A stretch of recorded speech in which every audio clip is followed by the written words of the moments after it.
My son and daughter-in-law forbade me from visiting their home for years, claiming it was under renovation. After their deaths, the lawyer gave me the keys and said, "It's yours now. I plan to sell it, but I had to see it first." When I opened the door, I couldn't breathe. Don't forget to subscribe to the channel and comment where you're watching from. I have always considered myself a practical woman. At 63, I've buried a husband, raised 2 children, and learned that life rarely offers the neat endings we imagine in our youth. So when Martin Gerard, my son Eric's attorney, called me 3 days after the funeral to discuss urgent matters regarding the estate, I expected paperwork, forms to sign, accounts to settle, the mundane aftermath of tragedy. What I did not expect were keys. "Mrs. May," Martin said across his mahogany desk, sliding a single brass key toward me. "This is for the coastal property in Mendocino County. Your son and daughter-in-law wanted you to have it." I stared at the key as if it might bite me. That house, but I've never even seen it. I'm aware. Martin's expression was carefully neutral, the practiced face of a man who kept other people's secrets. Eric was quite specific in his will. "The property transfers to you immediately with full discretion over its use or sale. Why would they leave me a house they never let me visit?" The words came out sharper than I intended. 5 years. 5 years of excuses whenever I mentioned wanting to see their coastal retreat. "It's under renovation. Mom, the road's washed out. We're having the septic system replaced. It's not safe for you. Always something. Always a reason to keep me away." Martin cleared his throat.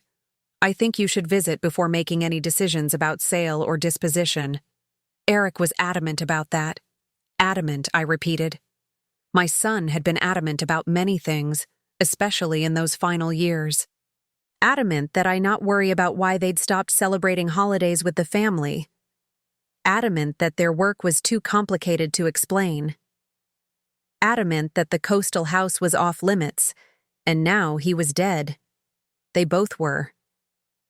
Eric and Rebecca lost in a boating accident off the Mendocino coast. Their bodies recovered 3 miles from shore. The Coast Guard said it was weather, a sudden squall, the kind that catches even experienced sailors off guard. Quick and brutal and final. I took the key. The drive north from Sacramento took about 5 hours, most of it spent, convincing myself this was foolish. I could have simply listed the property with a realtor, let them handle the photographs and staging and sale. At my age, I had no business maintaining a second home, especially one perched on the remote Northern California coast. But Martin's words haunted me. Eric was adamant.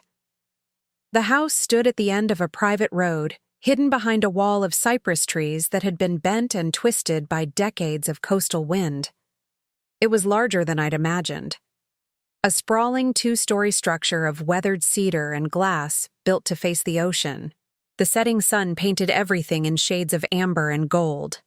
I sat in my car for 10 minutes, key in hand, trying to understand why my heart was racing.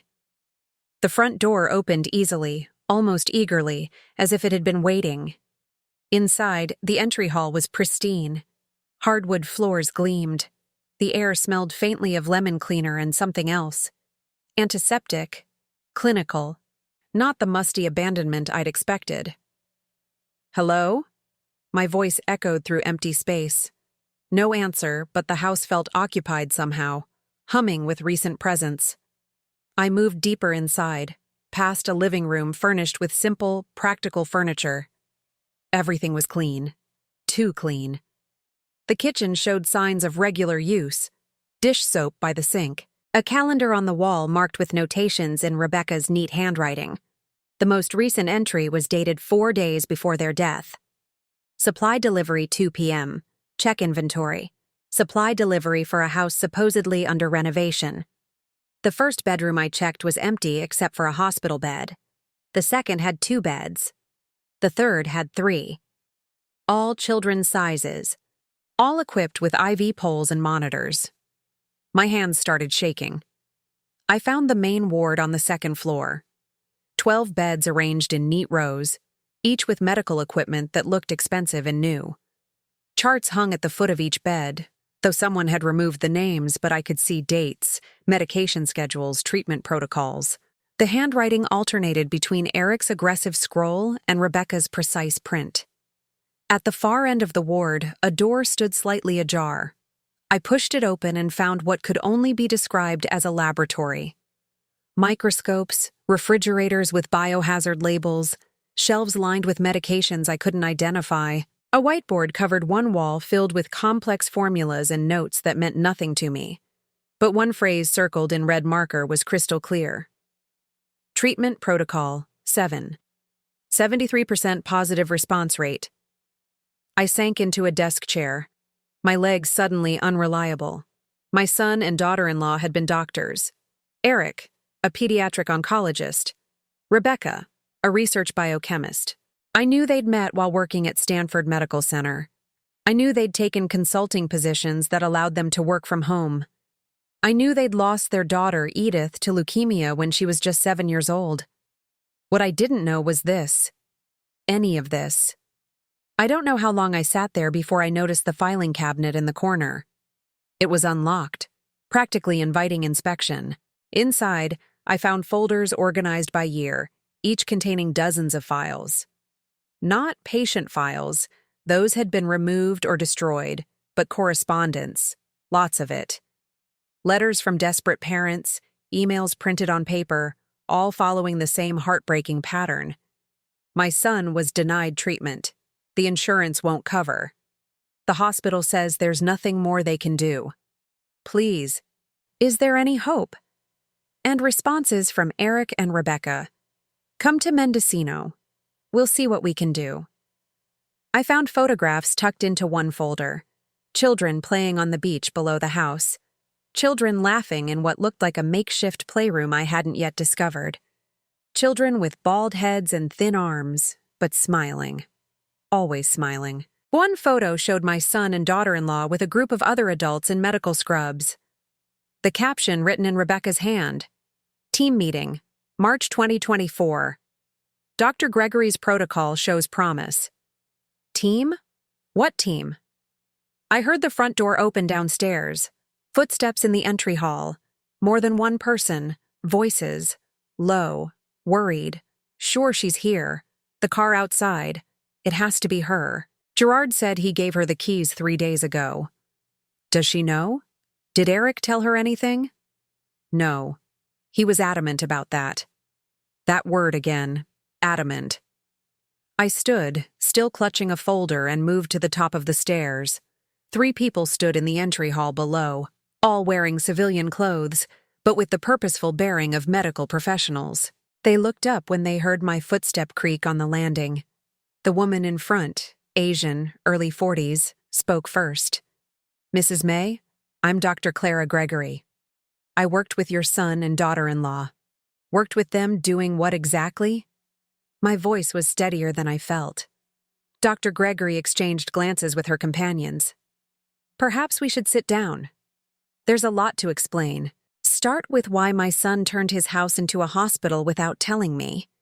Not just a hospital, Dr. Gregory said softly. A refuge. And he didn't tell you because he was protecting you. What we're doing here, what Eric and Rebecca were doing, it exists in a legal gray area. The FDA doesn't recognize our treatment protocols. The medical establishment considers our methods experimental at best, dangerous at worst. If the authorities discovered this facility, if the wrong people started asking questions, she trailed off. But I understood the implication. My son was breaking the law. Your son was saving children's lives, one of the men said firmly. He was older, maybe my age, with salt and pepper hair and intense eyes. I'm Dr. James Morrison, retired oncologist. I've been volunteering here for 2 years. In that time, I've watched children who were sent home to die go into complete remission. 73% positive response rate, I said, remembering the whiteboard. What does that mean? It means, Dr. Gregory said carefully, that nearly 3/4 of the children who come here show significant improvement. Some achieve partial remission. Some achieve complete remission. Some simply gain months or years of good quality life they wouldn't have had otherwise. I descended the stairs slowly, my mind racing, and the other 27% silence. Then, Dr. Morrison. We lose them, but we lose them with dignity. Surrounded by people who care instead of in sterile hospital rooms being subjected to painful procedures that everyone knows won't work. How many children? I asked. How many have been through here? 63, Dr. Gregory said. Over 5 years. 63 children. 63 families. 63 reasons my son had kept this secret. The third person, a younger man who hadn't yet spoken, stepped forward. Mrs. May, we need to know your intentions. Eric and Rebecca are gone, but the work doesn't have to be. We have 4 children here right now in the guest house down the hill. They're stable, but they need continued treatment. If you decide to sell this property, if you contact the authorities, there are children here now. I felt the room tilt slightly. In the guest house, Dr. Gregory repeated. We moved them when we heard about the accident. We couldn't risk them being discovered if authorities came to investigate. I need to see them, I heard myself say. Dr. Gregory nodded slowly. All right, but Mrs. May Elizabeth, you need to understand what you're stepping into. This isn't just about a house anymore. It's about 4 children whose families entrusted them to our care. It's about a team of medical professionals who believe in this work, and it's about your son's legacy. She handed me a tablet. On the screen was a video dated 6 months earlier. Eric and Rebecca sat side by side looking directly at the camera, looking at me. Mom. Eric's recorded voice said, If you're watching this, it means something's happened to us, and it means you've discovered what we've been doing. I know you must be confused, probably angry, maybe even scared. Rebecca took his hand on screen. We wanted to tell you, she said so many times, but we couldn't risk exposing you to legal liability. We couldn't risk anyone using you to get to us. But now it's yours, Eric continued. The house, the equipment, the protocols, everything. We've left detailed instructions with Martin Gerard. The choice is yours, Mom. You can shut this down, sell the property, walk away clean. No one would blame you. His expression changed, softened. Or you can continue what we started. Dr. Gregory and the team will help you. The families will support you. But I won't lie. It's dangerous. What we're doing challenges powerful institutions. It threatens pharmaceutical company profits. It exposes the failures of our healthcare system. Rebecca leaned forward. There's something else you need to know, Elizabeth. Something we never told you about Edith. My breath caught. Their daughter. My granddaughter. The hospital sent Edith home to die, Rebecca said, her voice breaking slightly. They said there was nothing more they could do. She had 3 weeks, maybe 4. But Eric and I couldn't accept that. We started researching alternative protocols, experimental treatments. We found something.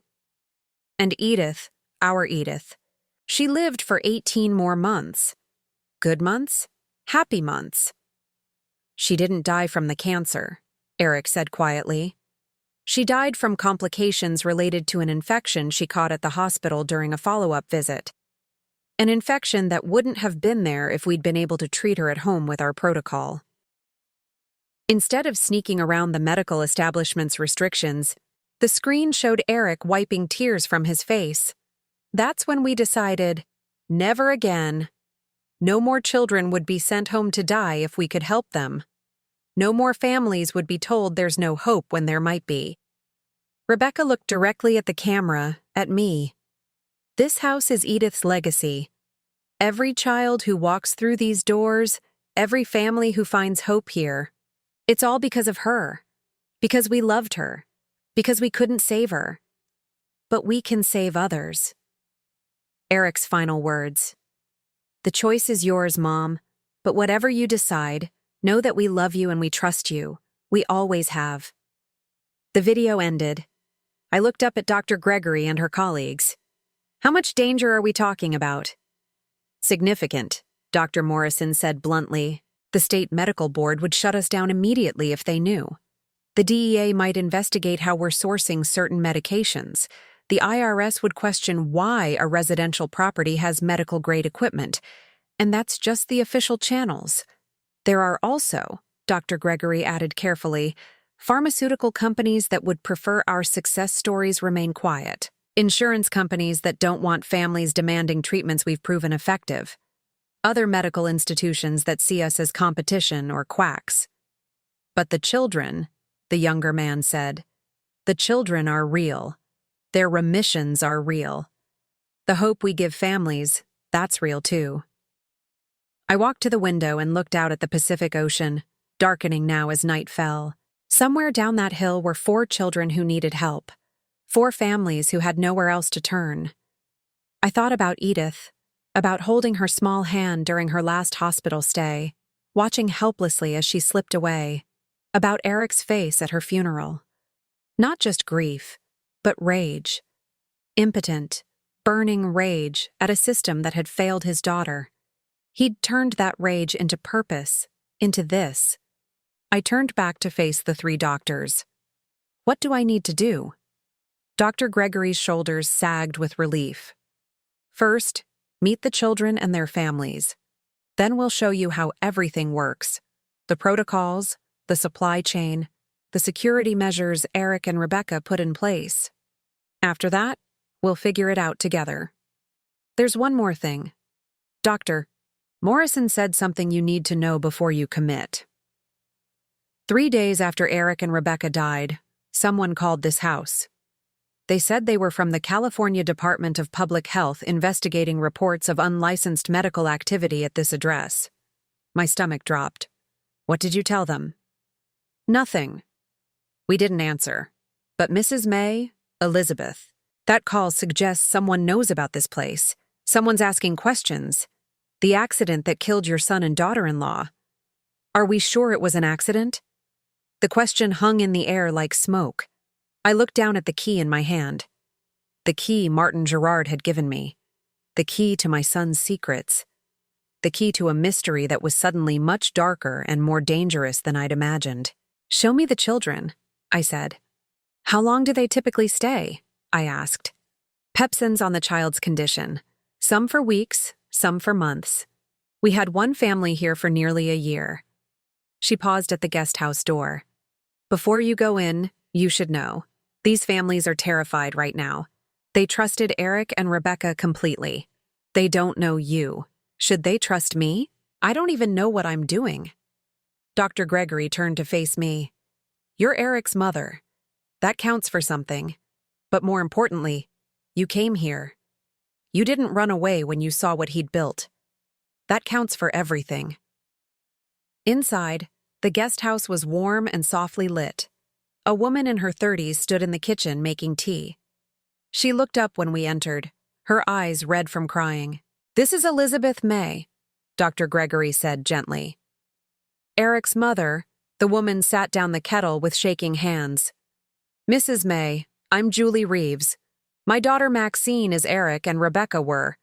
She couldn't finish. I crossed the room and took her hands. Show me your daughter. Maxine was 7 years old, the same age Edith had been. She lay in a hospital bed in what had been converted into a bedroom, but the walls were painted with murals of underwater scenes. Dolphins and sea turtles and coral reefs. An IV line ran to her thin arm, but her eyes were bright when she saw us. Are you Dr. Eric's mom? She asked in a small voice. I am. He showed me pictures of you. He said you make the best chocolate chip cookies in the world. My throat tightened. He was biased, but I'll make you some if you'd like. Can I have chocolate chips even if I throw up? You can have whatever you want, I said, sitting carefully on the edge of her bed. Maxine smiled. Dr. Eric used to say that too. Julie stood in the doorway watching us. Maxine was diagnosed with acute lymphoplastic leukemia 18 months ago. She went through standard treatment, chemo, radiation, everything. It worked for a while. Then it came back more aggressive. The hospital said there was nothing more they could do. Suggested hospice. How did you find Eric and Rebecca? A support group for parents. Someone mentioned them very quietly. Said there was a place where children went, and sometimes they got better. I didn't believe it at first, but we were desperate. How long has Maxine been here? 3 months. When she arrived, she couldn't walk, couldn't keep food down. The cancer was everywhere. Julie's voice broke. Now look at her. She's reading chapter books. She drew that picture. She pointed to a colorful drawing taped to the wall. A family holding hands on a beach. What's the prognosis? Dr. Gregory answered. Her last scans showed the tumors shrinking. Not gone, but significantly reduced. If the progress continues at this rate, she could achieve remission within 6 months. I met 3 other children that night. Marcus, age 9, with osteochondroma. Lily, age 5, with neuroblast and Thomas, age 12, with a rare form of brain cancer. Each had a story like Maxine's, failed by the conventional system, given up on, sent here as a last resort, and each showed signs of improvement. By the time I returned to the main house, it was past midnight. Dr. Morrison had coffee waiting. You handled that well, he said, handing me a mug. I didn't handle anything. I just listened. That's more than most people do. He settled into a chair across from me. Elizabeth, we need to discuss logistics. With Eric and Rebecca gone, we need someone to take legal ownership of this operation. Someone who can sign for deliveries, interact with suppliers, handle any official inquiries. That person needs to be you. I don't have medical training. You don't need it for the administrative side. Dr. Gregory and I handle the medical protocols, but the house is in your name now. The utilities, the property taxes, any official correspondence. It all comes to you, which means if something goes wrong, you're the one who's exposed. I sipped the coffee, thinking, what about the other team members? How many people know about this place? 5 core medical staff, including Clara and me. 3 nurses who rotate through.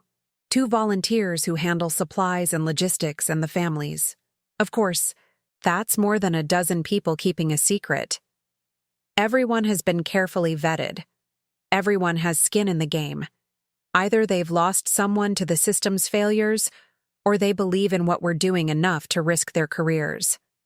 Dr. Morrison leaned forward. But you're right to be concerned. The more people involved, the greater the risk of exposure. What about funding? Medical equipment, medications.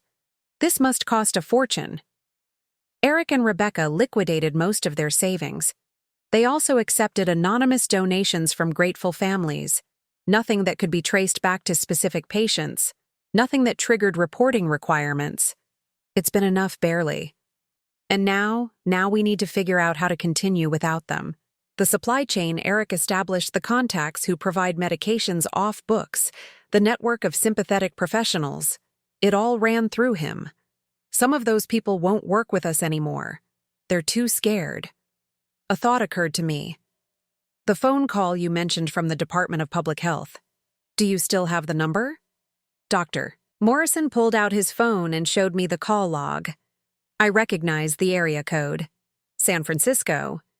But when I tried calling it back from my phone, I got a disconnected number message. Burner phone, I said. Whoever called didn't want to be traced, which suggests this wasn't a legitimate government inquiry, Dr. Gregory said, entering the room. I've been thinking about that. If the state really suspected unlicensed medical activity, they'd send investigators unannounced. They wouldn't call ahead and warn us. So who called? I asked. Someone fishing for information. Someone who suspects but doesn't know for certain. Dr. Morrison stood and walked to the window. The question is, what do they suspect, and how do we keep them from learning more? I spent the next 2 hours reviewing Eric's files. He'd been meticulous, documenting every treatment, every outcome, every protocol modification, but he'd also been paranoid. Patient names were coded. Family contact information was encrypted. Supply chains were deliberately complicated with multiple intermediaries to prevent anyone from tracing back to the source. What I found most disturbing was a separate folder labeled Incidents. Inside were reports of 3 occasions when people had shown up unannounced at the property. Once a man claiming to be a pharmaceutical sales rep. Once a woman saying she was from the county health department. Once someone who claimed to be a journalist writing about alternative medicine. Each time Eric and Rebecca had turned them away, claiming the property was private residence with no medical activity. Each time the person had left, but later been seen photographing the house from the road. The most recent incident was dated 2 months before their death. I called Martin Gerard at 7 in the morning, waking him. "Elizabeth, is everything all right?" "No, I need to know everything about my son's death. The accident report, the Coast Guard investigation, everything." A pause. "Why?" "Because I don't think it was an accident." Another pause. Longer. "I'll send you the files. But Elizabeth, be careful what conclusions you draw. Sometimes tragedies are just tragedies, and sometimes they're not." The files arrived in my email an hour later. I read them over breakfast while Dr. Gregory prepared medication schedules for the children. According to the Coast Guard report, Eric and Rebecca had taken their sailboat out despite small craft warnings. The weather had deteriorated rapidly. By the time other boats in the area noticed they were in trouble, it was too late. The boat capsized. Both bodies were recovered wearing life jackets, but the water temperature and conditions proved fatal. It read like a straightforward accident. Experienced sailors making a bad judgment call. Except Eric hated sailing. He told me that years ago after a childhood incident where he'd nearly drowned. He'd only bought the boat because Rebecca loved the water. He never went out unless conditions were perfect. And he never ever ignored weather warnings. I called the Coast Guard station. "I'm Elizabeth May. My son Eric May died in a boating accident about 10 days ago off the Mendocino coast. I'd like to speak with whoever investigated." "Hold, please." 5 minutes later, a woman's voice. "Mrs. May, this is Lieutenant Commander Jessica Walsh. I led the investigation. I'm very sorry for your loss." "Thank you. I have questions about the circumstances." "Of course. What would you like to know?" "The report says they went out despite small craft warnings. Was there any indication they were experienced sailors?" "The boat was well maintained. Both victims were wearing proper safety equipment. Everything suggested they knew what they were doing, just made a bad call about the weather." "Did you find anything unusual? Anything that didn't fit?" A slight hesitation. "Why do you ask?" "Because my son was terrified of sailing in rough weather. He would never have gone out in those conditions voluntarily." Silence on the line. Then carefully, "Mrs. May, are you suggesting something other than accidental death?" "I'm asking if you considered it. We found no evidence of foul play. No signs of struggle. No trauma inconsistent with drowning. The boat showed no signs of sabotage or mechanical failure. But you did look for those things. Standard procedure. We always do. And you found nothing." Another pause. "There was one thing. Probably nothing. But both victims had bruising on their wrists and ankles consistent with rope or restraints. But it could have been from the rigging, from being thrown around the boat in rough seas. Without other evidence, it wasn't enough to classify as suspicious." My hands went cold. "Did you include that in your report?" "It's in the detailed forensic report." "Yes." "Not in the summary." "Why not?" "Because taken in isolation, it means nothing. And I didn't want to cause the family unnecessary distress with speculation. I want to see that forensic report. It's public record. You have a right to request it." I thanked her and hung up. Dr. Gregory was watching me from across the kitchen. "What did you find?" she asked. "Bruising, consistent with restraints." "Jesus, there's more." I pulled up Eric's calendar on his laptop. Martin had given me the passwords. 3 days before they died, Eric had an appointment scheduled. Just says meeting SF with a time. No other details. San Francisco. That's where the mysterious phone call came from. Exactly. I kept scrolling and look at this. 2 weeks before that, Rebecca emailed someone. The address is just a string of numbers saying, "We need to discuss your offer. Not comfortable proceeding." Someone replied, "Time is running out. Others are interested." Dr. Morrison appeared in the doorway. "Elizabeth, we have a problem. One of our medication suppliers just called. He won't deliver anymore. Says it's too risky with Eric gone." "Which medication?" "The primary compound in our treatment protocol. Without it, we can't continue therapy for any of the children." "How long do we have?" "Current supply will last maybe 2 weeks. After that, he didn't finish." "Doctor." Gregory's phone buzzed. She looked at the screen and went pale. "Elizabeth, you need to see this." She showed me a text from an unknown number. "We know about the children. We know what you're doing. You have 48 hours to shut down and evacuate, or we notify the authorities. This is your only warning." I stared at the message. When did this come? Just now. But it's not sent to my regular number. It's sent to the emergency phone Eric set up, the one only team members and families are supposed to know about. "Someone on the inside?" Dr. Morrison asked. "Or someone who got access to Eric's records?" I stood, my mind racing. "We need to move the children tonight." "Move them where?" Dr. Gregory asked. "This is the only facility we have. Then we find another one. Because if someone's threatening to expose us, they know where we are. And if they know where we are, the children aren't safe." "Elizabeth," Dr. Morrison said slowly, "if we move the children, we need somewhere to take them. Somewhere with medical equipment, somewhere secure, somewhere that won't raise questions. That doesn't exist. Then we make it exist." I looked out at the ocean, at the house my son had built, at the legacy he'd left me. 4 children upstairs depending on us. 4 families who had nowhere else to go and someone out there watching, threatening, possibly responsible for my son's death. Eric's voice echoed in my memory. "The choice is yours, Mom." "We're not shutting down," I said. "And we're not running, but we need to know who's threatening us and why." "Dr. Gregory, can you trace that text?" "I can try." "Do it." "Dr. Morrison, contact every team member. Find out if anyone's been approached, threatened, offered money to inform. Someone knows too much. And I want to know how." "And you?" Dr. Morrison asked.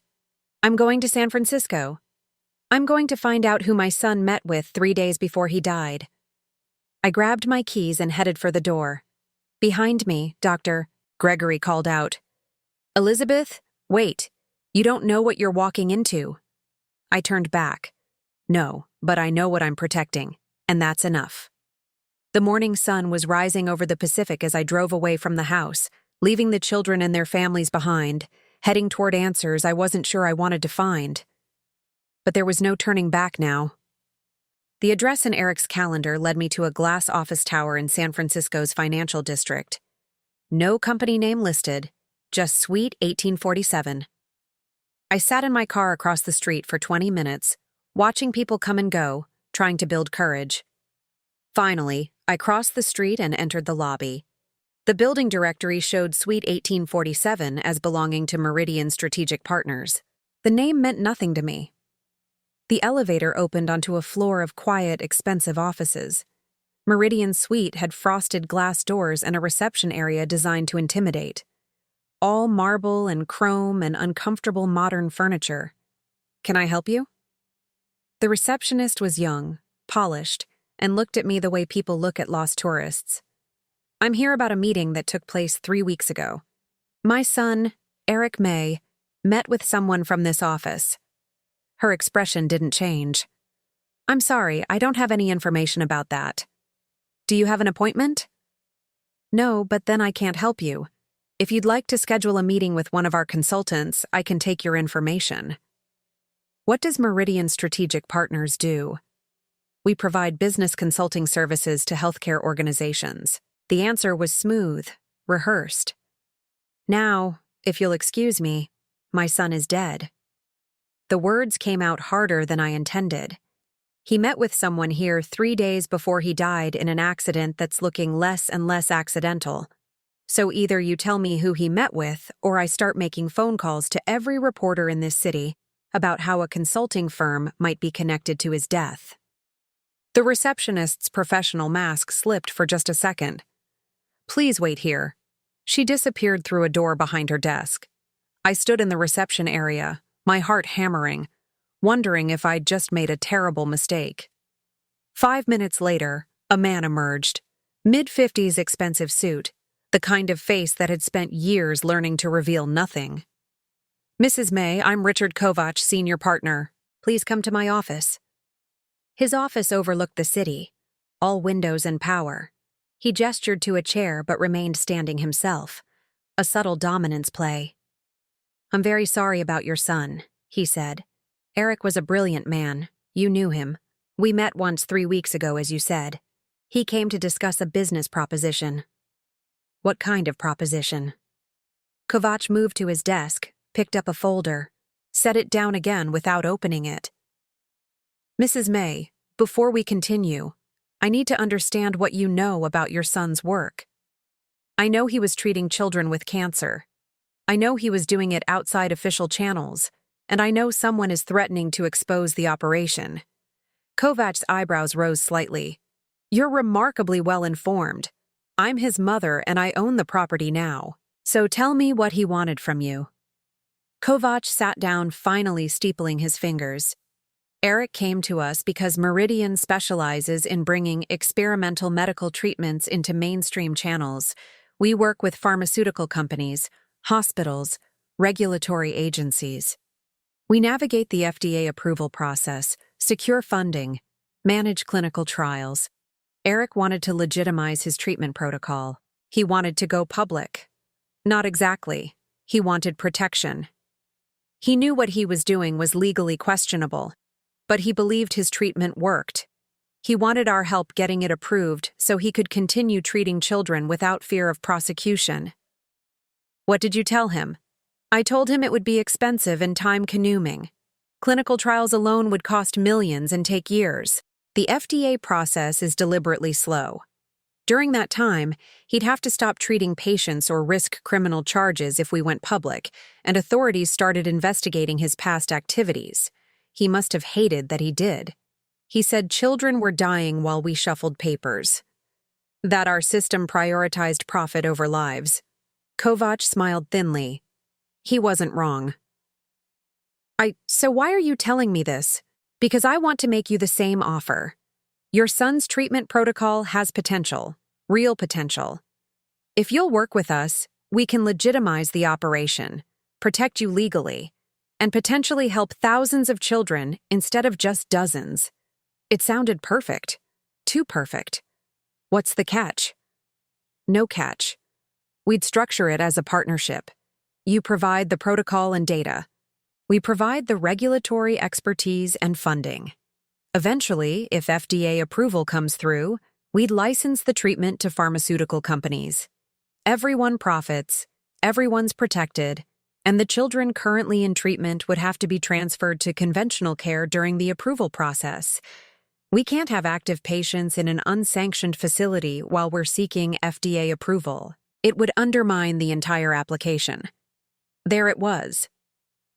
"You want me to shut down the facility temporarily until we navigate the regulatory process?" "Children will die." "Some children might die," Kovach corrected. "But thousands more might live once the treatment is approved and available nationwide. Isn't that worth the sacrifice?" I stood up. "My son told you no, didn't he?" He needed time to think about it. "He told you no," I repeated. "And 3 days later, he was dead." Kovach's expression hardened. "Mrs. May, I understand you're grieving, but that's a serious accusation. It's not an accusation. It's an observation." I moved toward the door. "Thank you for your time. Elizabeth, may I call you Elizabeth? Think about what you're protecting. A handful of children in an illegal facility versus a treatment that could be available in every children's hospital in America. Your son was too emotional to see the bigger picture. I hope you're not." I left without answering. In the elevator, my hands shook so badly I had to grip the railing. Kovacs' offer sounded legitimate, even altruistic, but something about it felt wrong. The timing, the pressure, the way he'd dismissed 4 children's lives as acceptable losses. I was halfway back to Mendocino when Dr. Gregory called. "Elizabeth, where are you?" Driving back, I found out who Eric met with. "I'll explain when I get there. You need to come quickly. We have a situation." My stomach dropped. The children? The children are fine. But Julie Reeves, Maxine's mother, she's saying we need to leave. She got a call from her ex-husband. He's threatening to report us to Child Protective Services if she doesn't bring Maxine home immediately. On what grounds? He claims she's endangering Maxine by keeping her in an unlicensed medical facility. Says he's consulted with lawyers that he could get full custody based on this. How did he find out? That's what we're trying to figure out. Julie swears she didn't tell him. He hasn't been involved in Maxine's life for 2 years. Suddenly he's calling, making threats, acting like concerned father of the year. Someone got to him, I said. Someone told him where to find leverage. That's what we think too. But Elizabeth, if he follows through, if CPS shows up, we can't hide 4 children. The facility would be exposed. The other families would panic. Everything would unravel. I'm 2 hours away. Can you keep Julie calm until I get there? I can try. But she's terrified of losing Maxine. Tell her I'm coming. Tell her we'll figure this out. I pressed harder on the accelerator, watching the speedometer climb. My phone rang again. Martin Gerard. This time, Elizabeth. I just received a very strange phone call. A man claiming to be from the Medical Board of California asking about property you recently inherited in Mendocino County. Specifically asking if there had been any medical equipment or supplies transferred with the property. What did you tell him? That I couldn't discuss client matters. But Elizabeth, this isn't good. The medical board doesn't make informal inquiries. They investigate based on formal complaints. Someone filed a complaint or someone wants us to think they did. The number he called from, I tried calling back, disconnected, just like that Department of Public Health call. More burner phones, more untraceable threats. Martin, I need you to research something. A company called Meridian Strategic Partners in San Francisco. Find out who owns it, who funds it, what their real business is. Why? Because I think they're connected to Eric's death. And I think they're escalating. Back at the house, I found Julie Reeves in tears, Maxine clinging to her. Dr. Gregory and Dr. Morrison stood nearby looking helpless. He says he'll have the police here tomorrow, Julie sobbed. He says Maxine's been kidnapped, that I'm involved in medical fraud. He's filed for emergency custody. I knelt beside Maxine's bed. The little girl looked terrified, her improvement of the past weeks suddenly fragile in the face of this new threat. Julie, look at me, I said firmly. Is your ex-husband the kind of man who suddenly develops parental concern? No. He walked out when Maxine was diagnosed, said he couldn't handle it. I haven't heard from him in 2 years except demands to end child support. So, someone convinced him this was an opportunity. Money maybe, or leverage for something else he wants. But the timing right after the threats, right after my visit to San Francisco, that's not coincidence. What do? We call his bluff. If he files for emergency custody, he'll have to specify grounds. He'll have to admit he knows Maxine is here, which means admitting he's been informed about an illegal medical facility and didn't report it immediately. That makes him complicit. Dr. Morrison frowned. That's risky. If it goes to court, it goes. It won't go to court because I'm going to call him right now and explain exactly what he stepped into. Julie gave me the number with shaking hands. I dialed, putting the phone on speaker. A man answered on the second ring. Yeah, Mr. Reeves. My name is Elizabeth May. I own the property where your daughter is currently staying. The illegal hospital. I know all about it. You're going to prison, lady. Perhaps. But let me explain what happens before that. When you file your custody motion, you'll need to provide evidence of Maxine's location. That evidence was given to you by someone. Let's call them a third party. Your lawyer will have to disclose how you obtained this information. Was it legally obtained? Can this third party testify without incriminating themselves? Have you considered that you might be part of a conspiracy to expose a medical facility, which could make you criminally liable? Silence. Moreover, I continued, Maxine's medical records will become part of the custody hearing. Those records will show she was dying when she arrived here 3 months ago. They'll show she's now improving. A judge will want to know why you're trying to remove her from a treatment that's working. Could it be you're being paid to do so? I'm not. Nobody's paying me anything. Then why now? Why, after 2 years of abandoning your daughter, do you suddenly care about her medical treatment? More silence. Then someone called me, said Julie had Maxine in some quack facility, said I should know. Who called you? I don't know. Blocked number? They said if I didn't do something, if Maxine died in that place, I'd be responsible. And they suggested filing for custody. They said it was the only way to protect her. Mr. Reeves, you're being manipulated. Someone is using you to shut down this facility. If you proceed with this custody filing, you'll lose. Worse, you'll expose yourself to legal liability. But if you call your lawyer right now and withdraw the filing, claiming you were acting on false information, this ends quietly. Why should I trust you?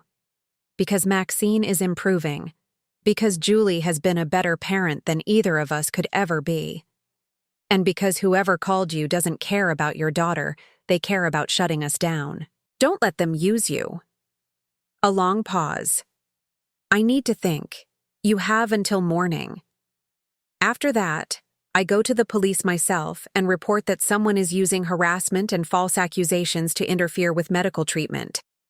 I'll provide them with everything. The mysterious phone calls, the threats, your sudden involvement. Let them trace it all back to whoever's behind this.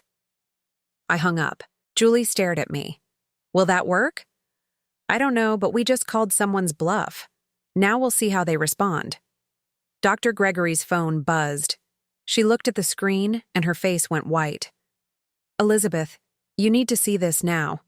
She showed me an email sent from an anonymous account to every member of our team simultaneously. You had your warning.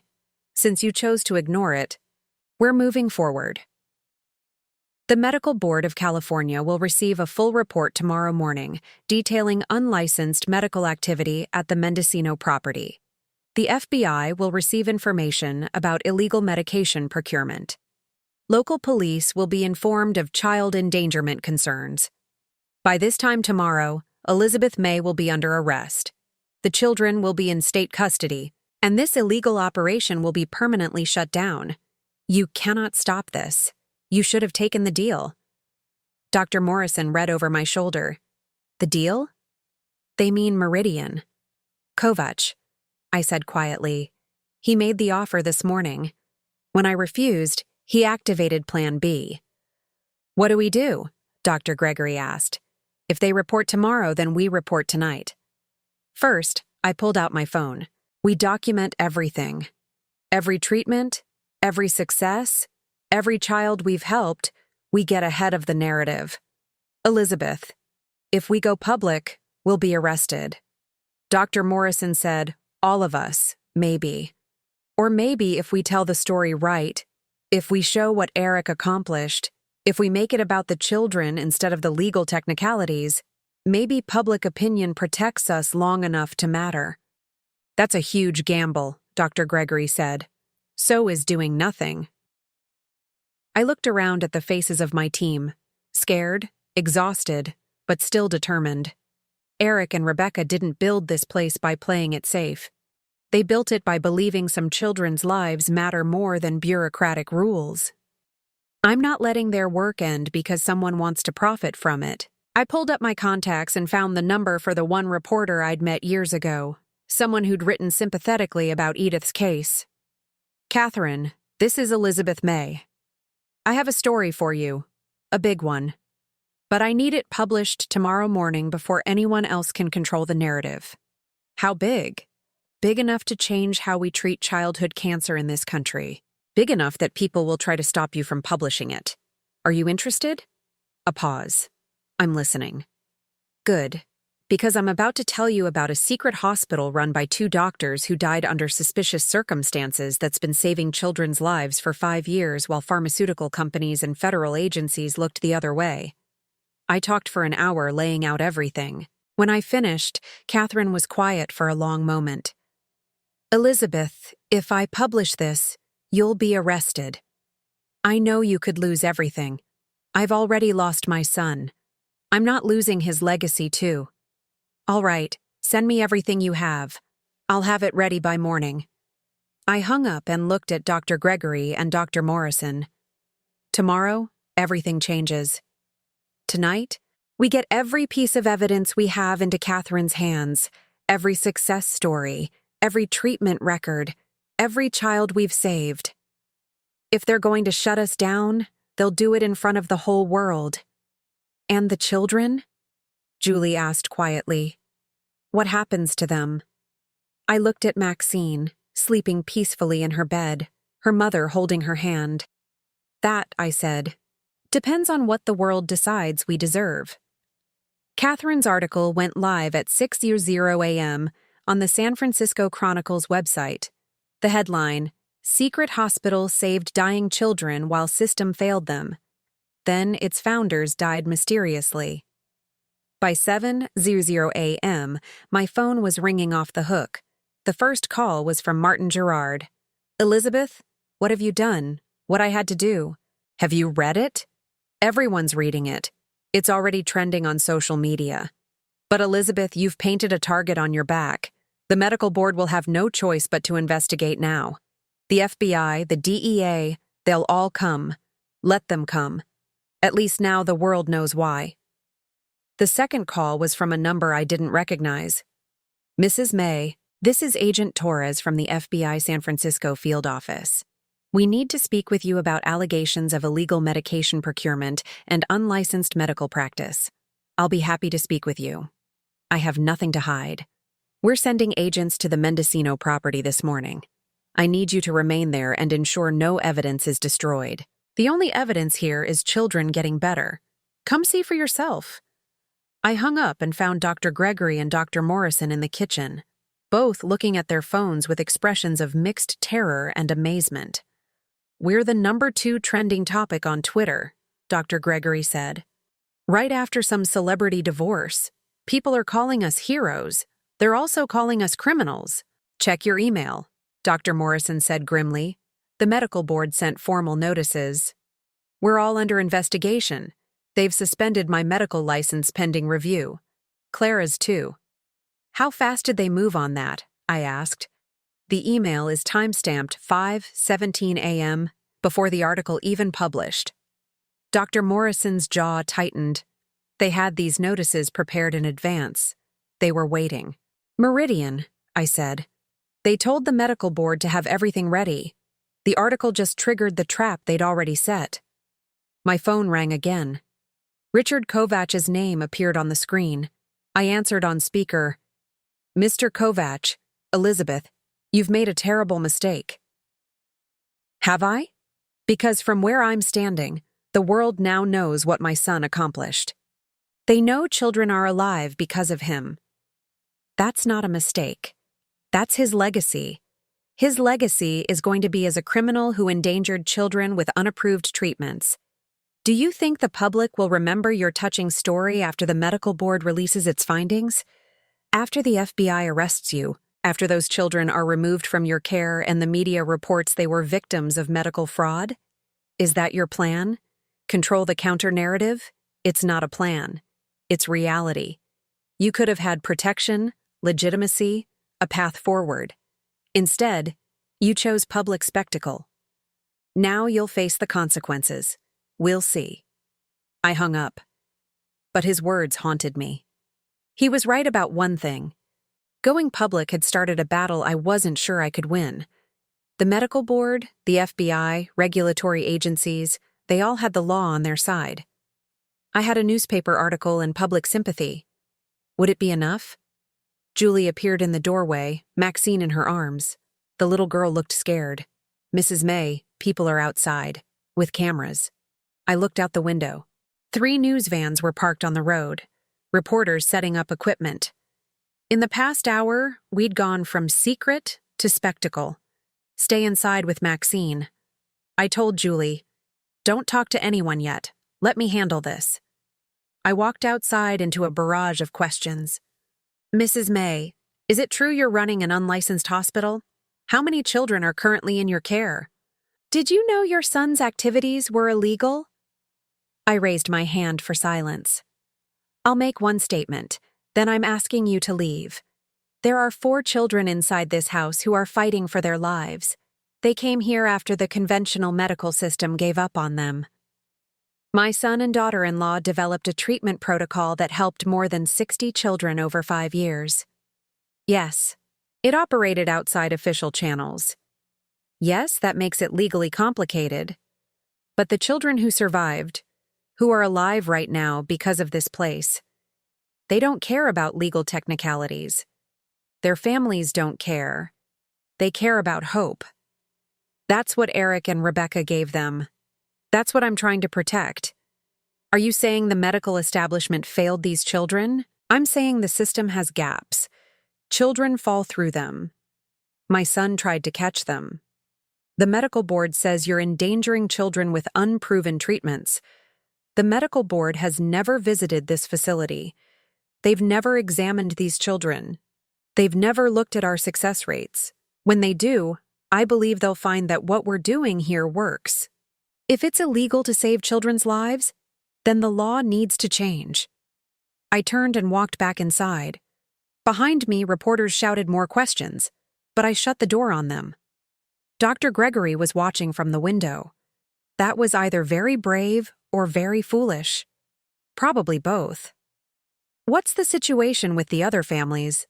Marcus's father wants to pull him out. He's scared of legal consequences. Thomas's mother is staying, but she's terrified. Lily's parents haven't decided yet. We're fragmenting." Dr. Morrison said, "Exactly what they wanted. Divide us, scare the families, make everyone scatter before we can mount a defense." My phone rang again. This time, it was my daughter Rachel calling from Seattle. "Mom, what the hell is going on? I'm seeing your face all over the news." "Something about an illegal hospital. Rachel, I can explain. You inherited Eric's house a week ago, and now you're running some kind of underground cancer clinic. Have you lost your mind? Your brother was saving children's lives. My brother is dead, and now you're going to end up in prison because you can't let go of whatever crazy thing he was doing. Mom, you're 63 years old. You should be retiring, not getting arrested for medical fraud. These children need help. These children have parents. Let them make their own decisions. You don't have to save everyone, especially when it means destroying yourself. Rachel, I'm coming down there tonight, and we're going to figure out how to get you out of this mess before it's too late." She hung up before I could argue. "Family trouble?" Dr. Gregory asked gently. "My daughter thinks I've lost my mind." "Have you?" I looked at her. This brave woman who'd risked her career to work here, who'd suspended her license and probably destroyed her professional future, all to treat children no one else would help. "Probably," I admitted. "But I'm in good company." The FBI arrived at noon. 3 agents led by Agent Torres, a woman in her 40s with sharp eyes and a no-nonsense demeanor. "Mrs. May, we have a warrant to search these premises and seize any medical equipment, medications, and patient records. Do you have a warrant to speak with the children to see what my son accomplished? That's not how this works." "Then let me show you anyway." I led them upstairs to where Maxine was reading a book, looking healthier than she had in months. This is Maxine. 3 months ago, she was dying. Her hospital sent her home with hospice instructions. Now look at her. Agent Torres glanced at Maxine, her expression carefully neutral. "Mrs. May, I'm not here to evaluate medical outcomes. I'm here to investigate federal crimes." "Which crimes specifically?" "Unlicensed medical practice, illegal procurement of controlled substances, possibly mail fraud and wire fraud related to how you've obtained medical supplies, And potentially manslaughter if we determine your treatments harmed anyone. Manslaughter. Every child here improved. That's for medical experts to determine, not you. She gestured to her fellow agents. Start documenting everything. I want photographs, equipment, serial numbers, complete medication inventory. They worked for 3 hours cataloging everything. I watched them bag and tag equipment Eric had carefully selected, medications he'd sourced through back channels, records he'd meticulously maintained. They were dismantling his life's work, piece by piece. When they finally left, they took 12 boxes of evidence and served me with a subpoena to appear before a federal grand jury. Don't leave the state, Agent Torres said at the door. And Mrs. May, get a lawyer, a good one. After they left, I found Dr. Morrison in Eric's office, staring at the empty shelves where records had been. They took everything, he said quietly. All our data, all our proof of what works. How do we continue treatment without access to our own protocols? We remember. I said, you and Dr. Gregory know these treatments. You've administered them for years. The knowledge is in your heads, not in those boxes. But the medications, they took almost our entire supply. We can stretch what's pre-prepared for about 3 days for the children currently in treatment. After that, we find more. We contact Eric's suppliers. We use his network. We, Elizabeth, Doctor. Morrison turned to face me. Eric's suppliers are gone. I've been trying all day. They're all scared, all refusing to work with us now that this is public. We're alone. The reality of our situation hit me. Then, we had children depending on us, but no medicine. We had medical knowledge, but no license to practice. We had public attention, but it was turning us into targets rather than heroes. My phone buzzed with a text from an unknown number. Check your bank accounts. I pulled up my banking app and froze. My accounts had been frozen. All of them. A notice explained. Accounts under investigation for money laundering and fraud. They're cutting off our funding, I said aloud. They're making sure we can't buy supplies even if we found suppliers. Dr. Gregory appeared in the doorway. Elizabeth Marcus's father just took him, packed him up, and left. He said he can't risk CPS taking custody. Can't risk legal liability. He thanked us, but he's protecting his family. I understand. That leaves 3 children. And Thomas's mother just asked me how much longer we can guarantee medication. I didn't know what to tell her. I walked to the window overlooking the ocean. Down the hill, I could see reporters still camped out, waiting for their next story. Somewhere out there, Richard Kovach was watching this unfold, probably pleased with how quickly we were collapsing. Behind me, my phone rang again. Rachel. This time, Mom, I've been talking to lawyers. They say you need to shut this down immediately, cooperate fully with investigators, and distance yourself from everything Eric was doing. If you do that, they might reduce charges. You might avoid prison. And the children aren't your responsibility. Their parents can take them to real hospitals where they'll be sent home to die, just like before. Maybe, but that's not your choice to make.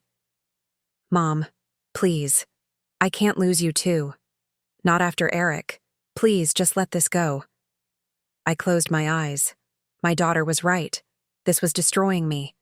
My accounts were frozen. My freedom was threatened. And I was risking everything for children I'd known for less than a week. But I kept seeing Maxine's face. The way she smiled when she talked about her drawings. The hope in Julie's eyes when she looked at her daughter and saw a future instead of an ending.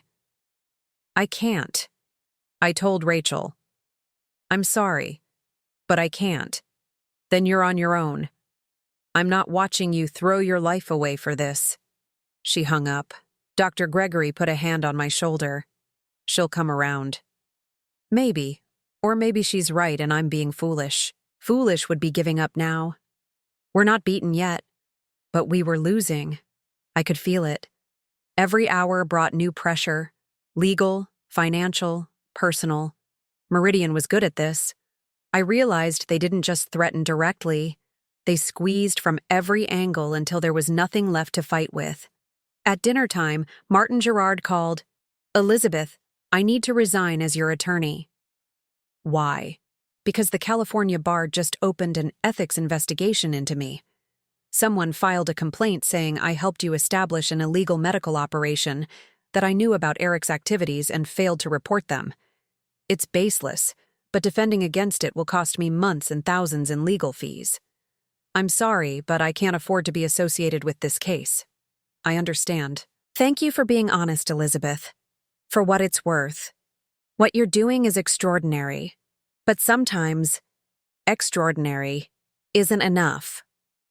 After he hung up, I sat in the empty office, surrounded by the ghost of my son's work, and wondered if he'd felt this way in his final days, surrounded by enemies, running out of options, watching everything he'd built start to crumble.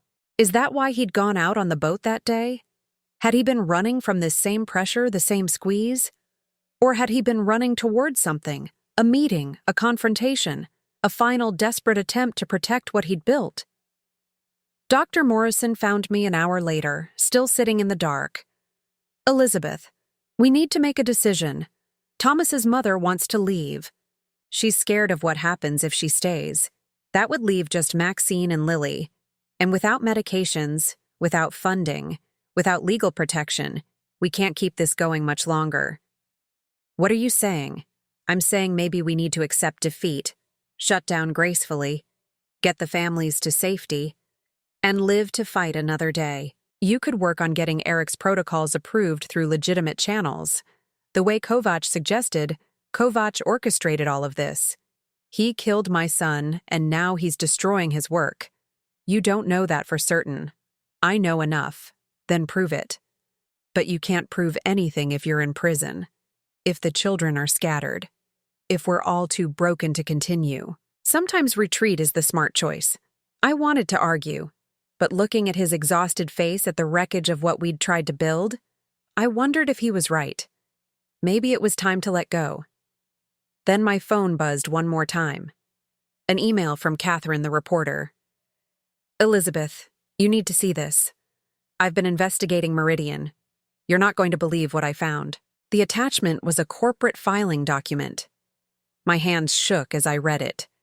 Meridian Strategic Partners was a subsidiary of Pharmarmacore Industries, one of the largest pharmaceutical companies in the country. The same company that manufactured the standard chemotherapy drugs used in childhood cancer treatment. The same company that would lose billions if a cheaper, more effective alternative treatment became widely available. And the CEO of Pharmarmacore's oncology division, a man named Robert Gregory, Dr. Clara Gregory's brother. I looked up at Dr. Morrison. "We're not done yet. We just found our proof."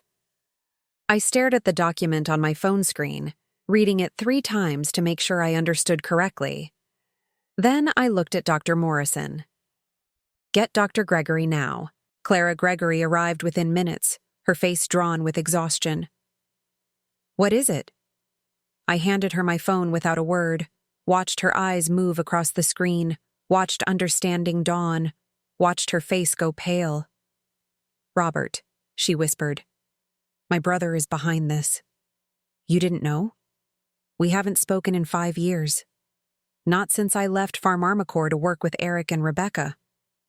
She sank into a chair.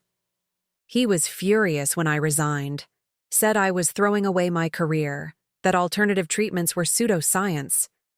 But this using Meridian to destroy us, I never imagined." "He has billions of reasons," Dr. Morrison said quietly. "If Eric's protocol had gone mainstream, it would have obsoleted Pharmarmacore's entire pediatric oncology drug line. So, he killed them." The words came out of my mouth calm, certain. "He found out what Eric was doing, offered him a deal through Meridian, and when Eric refused, he had them killed." "Elizabeth?" "That's Dr. Gregory stopped. That's murder. We'd need proof. Then we get proof." I stood up, my mind suddenly clear. For days, I'd been reacting, defending, scrambling. Now it was time to attack. Catherine's article got their attention. Now we give the world something they can't ignore. We prove pharma orchestrated this entire campaign to protect their profits. How? Dr. Morrison asked. By making them confess. Tonight I pulled out my phone and dialed Richard Kovach's number. He answered immediately. Elizabeth, ready to accept reality? I'm ready to meet tonight. 8. 00 Your office. A pause. Why the sudden change of heart? Because you win. The FBI took everything. My accounts are frozen, families are leaving. I can't fight anymore. You were right. I should have taken the deal when I had the chance. And now I want to know if any version of that deal still exists. If there's a way to salvage something from this disaster to protect the children who are still here, and maybe continue Eric's work under legitimate channels. Another pause. I could almost hear him calculating, weighing whether this was genuine surrender or a trap. Come alone, he finally said. No lawyers, no reporters, no wire. We'll talk. Agreed. I hung up and looked at Dr. Gregory and Dr. Morrison. I'm not going alone, and I'm definitely wearing a wire. Dr. Gregory shook her head. Elizabeth, this is insane. If Kovach is dangerous enough to have killed Eric, then he's arrogant enough to brag about it when he thinks he's won. Men like him can't resist explaining how clever they've been. I pulled out Eric's laptop before the FBI raided. Did you back up any of the patient files? Everything's on an encrypted cloud server. They took the physical copies, but the data still exists. Good. Send me access. I want every success story, every treatment outcome, every piece of evidence that Eric's protocol works. Catherine's going to need it. For what? For the story that runs tomorrow morning, right after I get Kovach's confession tonight. At 7:30, I stood outside the glass tower in San Francisco's financial district. Dr. Morrison was in a car across the street, listening through the microphone taped to my chest. Catherine was in a coffee shop 2 blocks away, ready to publish whatever we recorded. Dr. Gregory had wanted to come, but I'd refused. If her brother was involved, I needed her away from this confrontation. Some things were too personal. I rode the elevator to the 18th floor. Meridian's offices were dark except for a single light in Kovach's corner office. The door was unlocked. He sat behind his desk looking relaxed, confident. Elizabeth, I'm glad you came to your senses. My senses or my breaking point? I sat down across from him. Let's not pretend this is anything but defeat. You destroyed me in less than a week. I gave you options. You chose poorly. I chose my son's legacy. But I can't help anyone from prison. And I can't treat children without resources. So here I am. Tell me what happens next. Kovach leaned back in his chair. Pharmarmacorp is prepared to offer a generous settlement. We'll establish a foundation in Eric's name to study pediatric cancer treatments. You'll be compensated for the property and equipment. The current children in your care will be transferred to appropriate facilities. You mean they'll be sent home to die? They'll receive the best conventional care available. And in exchange, you'll sign a comprehensive non-disclosure agreement. You won't discuss Eric's protocols. You won't give interviews. You won't pursue any legal action related to his death or the investigation into your activities.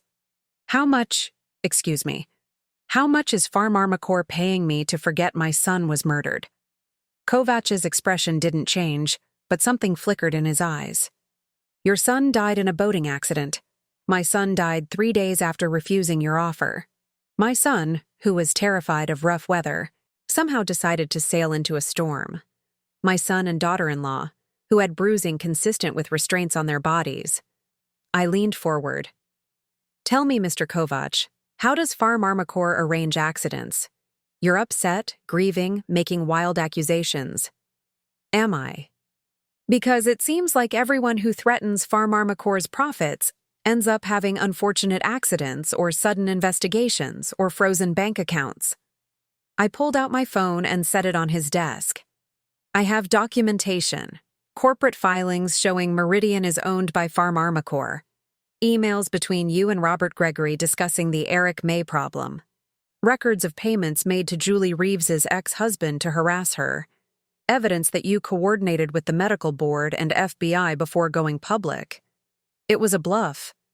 I had Catherine's corporate filing document and speculation, but nothing else concrete. Kovach smiled. You're fishing. If you had real evidence, you'd have gone to the police, not come here. I came here because I want to hear you say it. I want to hear how you justify killing 2 people who were saving children's lives. I didn't kill anyone, but you know who did.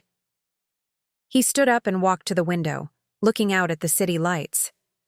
When he spoke again, his voice was different, colder, more honest. Your son was a problem, Elizabeth. A brilliant, stubborn problem. His treatment protocol actually worked, which made him dangerous. Do you have any idea how much money is invested in current pediatric cancer treatments?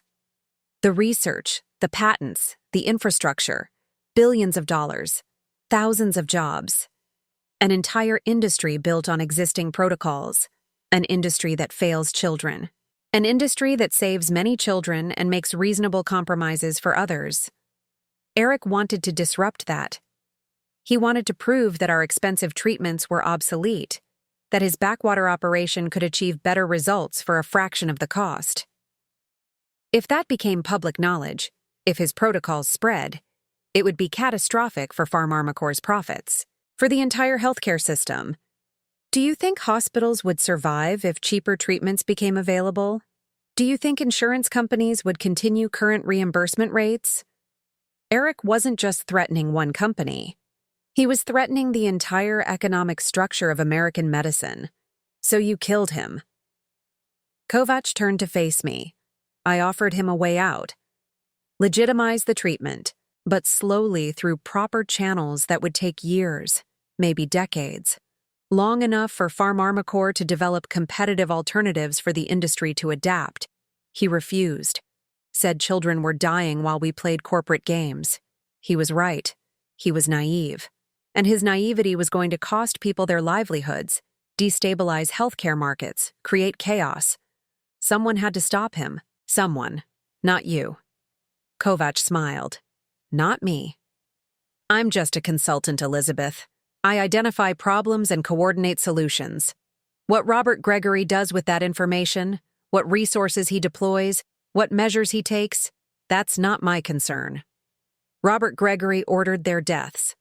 Robert Gregory protected his company's interests. How he chose to do that. Kovach shrugged. The boating accident was unfortunate, but it solved a problem. I felt cold all over. He just confirmed everything carefully with plausible deniability. But enough for the microphone taped to my chest. And now you're solving the same problem with me. Now I'm offering you a choice. Take the settlement, sign the NDA, walk away, or continue fighting and end up like your son.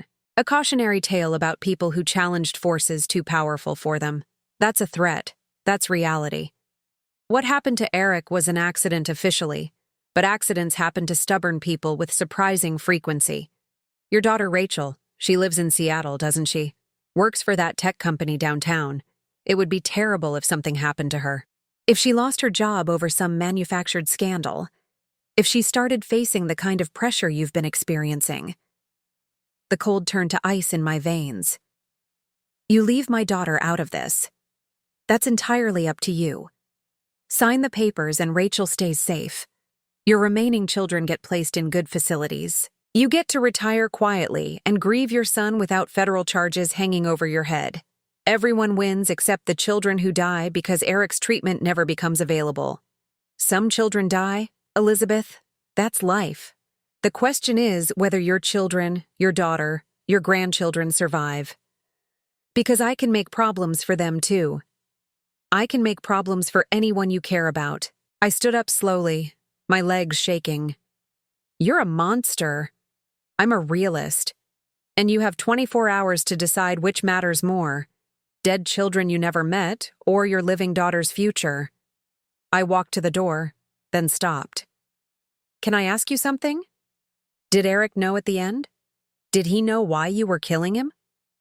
Kovach's smile widened. He figured it out on the boat, after we'd tied them up. But before we capsized it, Rebecca was screaming. But Eric just looked sad, like he'd expected it, like he knew this was always how it would end for people who challenged the system. You were there. I supervised to ensure it looked convincing. We cut their bonds before capsizing the boat. The ropes left marks. But nothing the Coast Guard would find suspicious once the bodies had been in the water long enough. He seemed pleased with himself. It was cleanly done. Professional. I nodded slowly. Thank you for being honest. Are we done here? Almost. There's one more thing you should know. What's that? I lifted the edge of my shirt, showing him the microphone. I've been recording everything. Kovach's face went white, then red. He lunged for me, but I was already moving, yanking the door open and running toward the elevator. Behind me, I heard him shouting, footsteps pounding. The elevator doors opened. Dr. Morrison stood inside, looking terrified. I dove in and hit the button for the lobby. The doors slid closed just as Kovach reached them, his face twisted with rage. "Did you get it?" I gasped. Every word. Dr. Morrison held up his phone, showing the recording app. "Catherine's publishing right now, and I called the police. They're on their way." We burst out of the building into chaos. Police cars were pulling up, lights flashing. Catherine stood on the sidewalk with her phone raised, live streaming everything. Elizabeth May just emerged from a meeting with Richard Kovach, consultant for Meridian Strategic Partners, she said into her camera. In a recorded conversation, Kovach confessed to coordinating the murders of Dr. Eric May and Dr. Rebecca May at the direction of Pharmarmacore Industries executives. The audio is being released simultaneously with this broadcast. Police officers surrounded the building entrance. Agent Torres appeared from one of the cars, her expression grim. "Mrs. May, you should have called us first. If I'd called you first, he never would have confessed. Men like Kovach think they're untouchable. They get careless when they think they've won." Torres couldn't quite hide her approval. "You're lucky you didn't get killed. I'm old, and I've already lost my son. What's left to be afraid of?" More police entered the building to arrest Kovach. Catherine continued her live stream explaining the connection between Meridian and Pharmarmacore, detailing how a major pharmaceutical company had orchestrated murders to protect their market share. My phone exploded with calls. Rachel sobbing, saying she was sorry she hadn't believed me. Martin Gerard saying he was reinstating himself as my attorney. Julie Reeves telling me Maxine had heard the news and wanted to give me a hug and one call from an unknown number. I almost didn't answer. "Mrs. May," a woman's voice. "This is Dr. Audrey Okonkwo from the National Cancer Institute. I've been following your son's work through the news coverage. I'd like to discuss legitimately testing his protocols with proper oversight, clinical trials, full transparency. If they work as well as your data suggests, we need to know. Children need to know." I looked at Dr. Morrison, at Catherine still broadcasting, at the police leading Kovach out of the building in handcuffs. He was screaming about lawyers, about defamation, about how this wouldn't stick, but his face told a different story. He knew it was over. "Dr. Okonkwo," I said, "I'd be very interested in that conversation. But first I have 4 children in Mendocino who need continued treatment. Can you help with that? I'll have a team there tomorrow morning. We'll ensure continuity of care while we evaluate the protocols. Those children won't lose access to treatment. I promise you." I hung up and let out a breath I felt like I'd been holding for a week. "We won," Dr. Morrison said quietly. "We survived," I corrected. "The winning comes next. When Eric's treatment saves thousands of children instead of dozens. When the system changes because it has to, not because we broke it." Catherine finished her live stream and walked over. "You know you're going to be famous, right? This story is everywhere. You're the grandmother who took down Big Pharma. I'm the mother who avenged her son. There's a difference. Either way, you changed things tonight. Really changed them." I looked up at the 18th floor of the building where lights blazed as police secured evidence. Somewhere up there was Kovach's office where he'd confessed to murder with the casual arrogance of someone who thought he was untouchable. Eric, I thought, I hope you're watching. I hope you know I didn't let them win. The wind picked up cold off the San Francisco Bay. I shivered. Come on, doctor, Morrison said gently. Let's go home. The children will want to know you're safe. Home. The house by the sea. Eric's legacy. Our work was just beginning. 3 months later, I stood on the deck of the coastal house, watching the sun rise over the Pacific. The ocean was calm today, gentle waves rolling in with the morning tide. Somewhere out there, my son and daughter-in-law had died. But here, in the house they'd built, their work continued. Different now, legal now, but still saving lives. Mrs. May. Maxine appeared in the doorway holding a tray with 2 cups of tea. She had turned 8 last month and was still thin, but her color had returned. Her last scans showed complete remission. I made tea the way you taught me. Thank you, sweetheart. I took a cup and gestured for her to sit beside me. Shouldn't you be getting ready for school? Mom said I could skip today. Dr. Okono is coming to check on everyone, and I wanted to be here. She sipped her tea carefully. Is it true they're going to let other kids use Dr. Eric's treatment now? Not just let them. They're going to test it properly through clinical trials. If it works as well as we believe, hospitals all over the country will be able to offer it because of you. Because you made them listen. Because your recovery and Marcus's and Lily's and Thomas's proved it was worth listening to.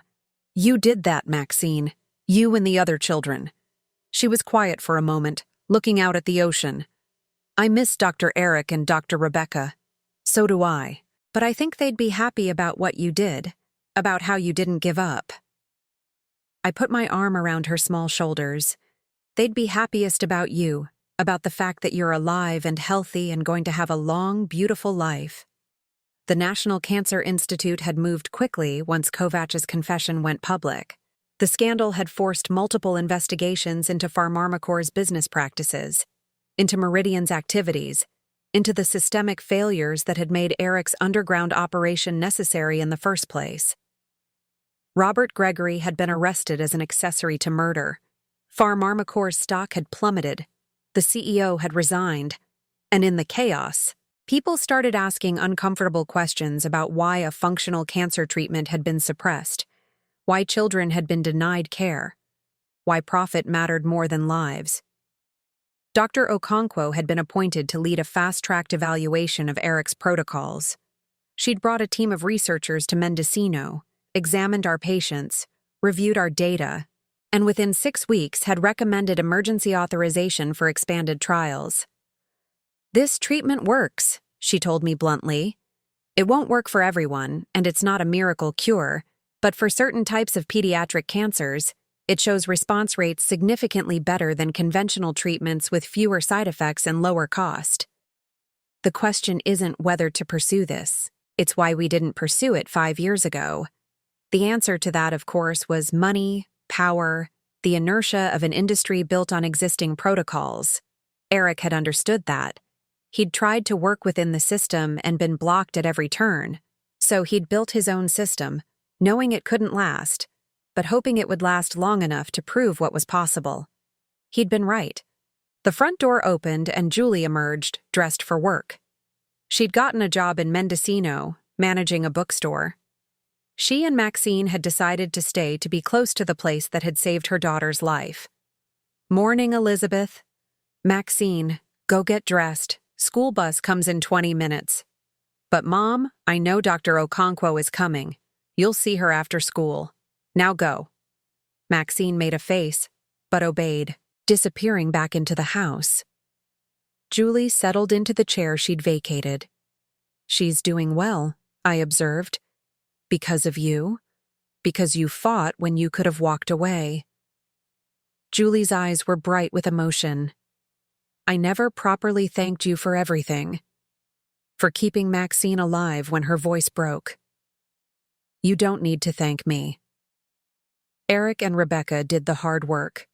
I just made sure their work didn't die with them. That's not a small thing, Elizabeth. That's everything. I thought about that word. Everything. It had felt like everything was falling apart 3 months ago. My freedom, my finances, my family relationships. Now those pieces were slowly reassembling into something different, something better perhaps. The FBI had dropped all charges once Kovach's confession came to light. My bank accounts had been unfrozen. The medical board had quietly closed their investigation, though Dr. Gregory and Dr. Morrison would need to go through formal hearings before their licenses were fully reinstated. Martin Gerard had helped me establish a proper nonprofit foundation, the Edith May Foundation, named after my granddaughter, to continue Eric's work legitimately. Donations had poured in once the story broke. People were angry about what had happened, angry about the suppression of effective treatments, and they wanted to help. We'd raised enough to fund the house's conversion into a licensed research facility. Dr. Okonkwo's team would conduct trials here, treating children who qualified for the study, documenting everything properly this time. It wasn't the secret refuge Eric had built, but it was sustainable, legal, and ultimately more powerful. Rachel's car pulled into the driveway at 9. My daughter emerged looking tired. She'd driven down from Seattle yesterday evening and stayed at a hotel in town.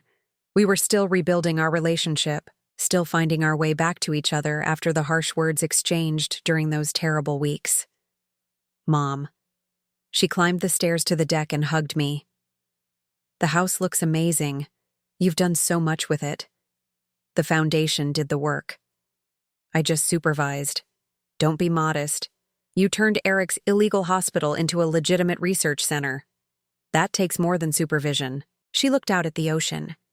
He would have loved this view. He did love it. He just didn't let me see it while he was alive.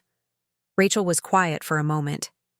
I'm sorry for not believing you, for thinking you'd lost your mind. You were trying to protect me. I understand that now. You'd already lost your brother. You couldn't bear the thought of losing me, too. I almost lost you anyway. When I heard you'd confronted Kovach alone, when I thought about what could have happened. She shook her head. You're braver than I gave you credit for. Not brave, just too old to care about the risks. There's a difference. Dr. Okonkwo arrived at 10 with her research team. They'd been coming weekly to check on Maxine, Lily, and Thomas.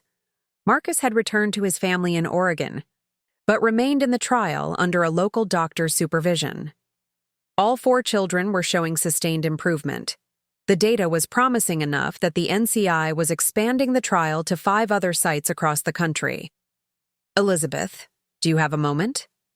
Dr. Okonkwo pulled me aside after examining the children. I want to discuss something with you.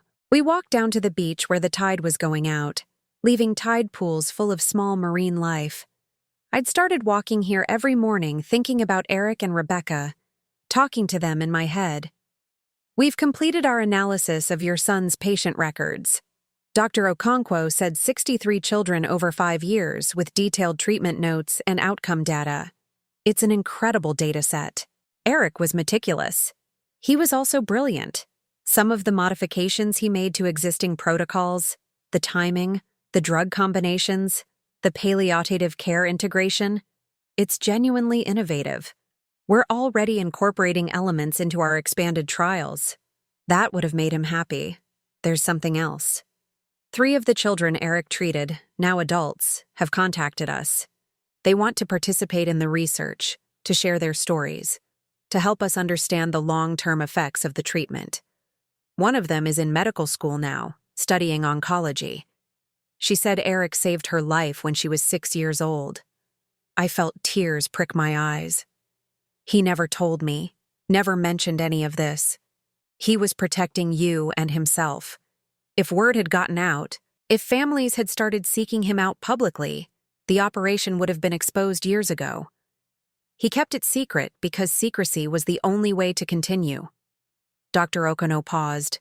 But Elizabeth, his isolation, the need to hide what he was doing, to lie to family, to operate in constant fear of discovery. I think it wore on him. I think it cost him more than we can measure. Are you saying the pressure drove him to take risks, To go out on that boat? I'm saying people can't live in hiding forever without consequences. The fact that his death wasn't accidental, that Farm Armacore arranged it, doesn't change the toll the secrecy took on him and Rebecca. They were exhausted, frightened, alone. They had their team. A team of 12 people isn't the same as having the whole medical community behind you. It's not the same as being able to publish your results, present at conferences, collaborate openly with other researchers. Dr. Okono looked out at the ocean. What we're building now, the legitimate research, the open trials, the public acknowledgement of what Eric accomplished. This is what he wanted. This is what he died trying to achieve. So we honor him by finishing what he started. Exactly. That afternoon, Catherine came by with a cameraman. Her investigative series on Farm Armacore had won awards and sparked congressional hearings into pharmaceutical industry practices. Now, she was doing a follow-up piece on the foundation and the ongoing trials. "Elizabeth, this place is incredible," she said, looking around at the renovated facility. "You've built something real here." "We've built something legal," I corrected. "Eric built something real. I just made sure it survived him." "Don't minimize what you did. You exposed a corporate conspiracy, got justice for your son, and forced systemic change in how we approach pediatric cancer treatment. That's not just survival. That's transformation." She interviewed me on the deck, asking about the foundation's plans, the trial results, the children's progress. I answered carefully, making sure to credit Eric and Rebecca to emphasize that this was their work, their vision. "But you're the one who made it possible," Catherine pressed. "Without your courage, without my age," I interrupted. "That's what people forget. Being 63 isn't a disadvantage when you're fighting powerful people." I had nothing to lose. My career was over. My reputation didn't matter. I could take risks that younger people couldn't afford. So age was your advantage. Age and experience. I've buried a husband and a son. I've watched people I love suffer. I've seen enough of life to know that sometimes you have to break rules to do what's right. Younger people still believe the system works. I'm old enough to know better. Catherine smiled. "That's a good quote. Can I use it?" "Use anything that helps. If my story convinces even one person that age is strength rather than weakness, it's worth telling." That evening, after everyone had left, I sat alone in Eric's old office. His laptop was still here, though most files had been transferred to the Foundation's secure servers. I opened it and found myself scrolling through old photos. Eric, as a child, grinning gap-toothed at the camera. Eric at his medical school graduation. Rebecca beside him. Eric holding baby Edith, his face full of wonder and love. Eric with a group of children on this very beach, all of them bald from chemotherapy, but smiling. The last photo was dated 3 weeks before his death. Eric and Rebecca stood in front of this house, arms around each other, looking at the camera with expressions that were tired but satisfied. Behind them, you could just make out Maxine playing in the yard, alive when she should have been dead. I touched the screen gently. "I did it, Eric. I finished what you started. The work goes on. The children are safe. And the world knows what you accomplished." No response, of course. But I felt something. A sense of completion. Maybe permission to finally grieve properly. My phone buzzed. A text from Dr. Gregory. "Just heard from the FDA. They're fast-tracking approval for the trial expansion. We could have 20 sites operational within 6 months. Eric's treatment could be widely available by next year." I typed back. "He would be so proud. Thank you for everything." Her response came immediately. "Thank you for believing in us, for fighting when we couldn't." I stood and walked out onto the deck one more time. The sun was setting now, painting the ocean in shades of amber and rose, beautiful and melancholic and perfect. Maxine appeared beside me, her mother right behind her. "Mrs. May, I drew something for you." She held out a piece of paper covered in careful crayon marks. It showed this house, the ocean, and several stick figures holding hands. In the corner, Two figures stood in the clouds, smiling down. "That's Dr. Eric and Dr. Rebecca," Maxine explained. "In heaven, watching us. Mom says they can see everything we do here." "I think they can," I said softly. "I think they're very proud of you, Maxine, and proud of you too, for being brave, for saving their work." I knelt down and hugged her small body. This child who represented everything Eric had fought for, everything he'd sacrificed for. She was alive. She was healthy. She was going to grow up and have a life full of possibilities that had once seemed impossible. That was what mattered. Not the awards or the media attention or the congressional hearings. Not my vindication or my public triumph. Just this. A child who should have died but didn't. A future that had been stolen and then reclaimed. "Maxine, do you know what you want to be when you grow up?" I asked. "A doctor like Dr. Eric, so I can help other kids who are sick." I looked up at Julie, who had tears streaming down her face. "Then you'll be a wonderful doctor," I told Maxine. "The very best kind." That night, alone in the house, my house now, truly mine, I wrote a letter, not to send anywhere, just to write to Eric and Rebecca, to Edith, to all the children who hadn't survived long enough to see this day. "I know you tried to protect me by keeping me away. I understand now why the house was forbidden, why you couldn't risk my knowing what you were doing, but I wish you'd trusted me sooner. I wish I could have helped you carry this burden. I wish you'd known you weren't alone. The work continues. The children are safe. The treatment will save thousands, maybe millions eventually. You changed the world. Even though the world tried to stop you, I'm not young anymore. This fight took everything I had left, but it was worth it. Every moment of fear, every threat, every sleepless night. Worth it to see Maxine's smile, to hear Lily's laugh, to know that Thomas and Marcus are alive and thriving. You taught me something, Eric. You taught me that age doesn't mean surrender, that there's still time to fight, still time to matter, still time to change things. You taught me that wisdom and experience can be weapons as powerful as any other. Thank you for that gift. Thank you for letting me finish your work. Thank you for trusting me with your legacy. Rest now, both of you. Your war is over. You won. I folded the letter and put it in a drawer. Someday, maybe Maxine would want to read it. Or Lily. Or one of the hundreds of children who would be saved by the treatment Eric had pioneered. For now, it was enough to know it existed. A record of gratitude, a memorial to sacrifice, a promise that their work would never be forgotten. I walked to the window and looked out at the dark ocean, at the stars emerging in the twilight sky. Tomorrow would bring new challenges, more trials to coordinate, more families to help, more battles with bureaucracy and resistance. But tonight, I could rest. Tonight I could simply be Elizabeth May, mother, grandmother, guardian of a legacy, standing in a house built on love and hope, and the stubborn belief that some children's lives are worth fighting for. The ocean whispered against the shore, eternal and patient. I listened to its rhythm and felt for the first time in months at peace. The work was just beginning, but the worst was over. We had survived the darkness, and now finally there was light. Now tell me, what would you have done if you were in my place? Let me know in the comments. Thank you for watching, and don't forget to check out the video on your screen right now. I'm sure it will surprise you.